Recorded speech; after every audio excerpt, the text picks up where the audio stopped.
டெலிவரிக்கு அப்போ எப்ப நம்ம வந்து எக்ஸசைசஸ் ஸ்டார்ட் பண்ணணும், இது நிறைய பேர் என்கிட்ட கேட்பாங்க. என்னென்ன காமன் எக்ஸசைசஸ் பண்ண போறோம் அப்படின்றத பார்க்கலாம். ஃபர்ஸ்ட் திங், நம்ம டெலிவரிக்கு அப்புறம் ஒரு நார்மல் டெலிவரியா இருந்தா 4 to 6 வீக்ஸ்ல நீங்க உங்களோட ஆக்டிவிட்டிஸை ரெஸ்யூம் பண்ணிக்கலாம். ஒருவேளை சிசேரியன் செக்ஷன் பண்ணியிருந்தீங்கன்னா 6 to 8 வீக்ஸ் கழிச்சு உங்களுடைய ஒர்க்கை ரெஸ்யூம் பண்ணிக்கலாம். ஸோ இப்போ நம்ம காமன் எக்ஸசைசஸ் என்னென்ன பண்ண போறோம்ன்றத பார்க்க போறோம். ஃபர்ஸ்ட் ஒன் நம்ம பார்க்க போகிறது பெல்விக் பிரிட்ஜ். ஃப்ளாட்டாக உங்கள் பேக்கில் படுத்துக்கோங்க அண்ட் உங்கள் லெக்ஸை எவ்வளோ பக்கத்தில் பட் பக்கத்தில் கொண்டு வர முடியுமோ கொண்டு வந்துக்கோங்க. கொண்டு வந்ததுக்கப்புறம் பெல்விக் லிஃப்ட் பண்ணணும் நம்ம. So up and then down.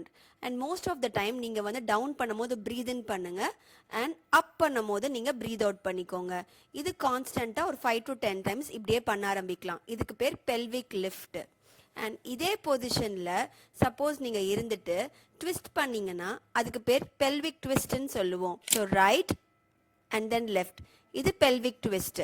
இது உங்கள் அப்டமன் மசில்ஸை டைட்டன் ஆக்குறதுக்கு ஹெல்ப் பண்ணும். ஹேண்டை இப்படி நம்ம ஸ்ட்ரெயிட்டாக வச்சுட்டு பெல்விக் லிஃப்ட் பண்ண போகிறோம். அடுத்தது லிஃப்ட் பண்ணும் போது பாடியை புஷ் அவுட் பண்ணணும். So push out and then come in, push out and then come in, and when you push out breathe out. நீங்க கீழே வரும்போது breathe in பண்ணிக்கோங்க.